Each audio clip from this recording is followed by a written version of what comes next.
याच्यात टाकेन थोडीशी हळद, थोडीशी, आणि 2 चम्मच रेड चिली पावडर,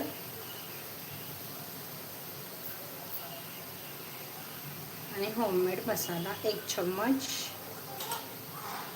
1 चम्मच धना पावडर. डन.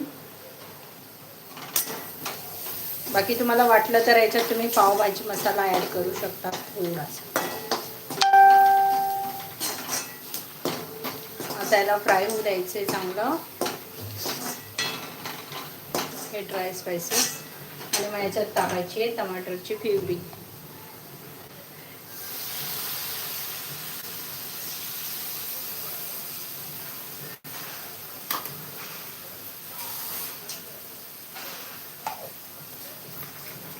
थोडंसं पाणी ॲड करते आणि याला आता ऑइल सेपरेट होईपर्यंत चांगलं फ्राय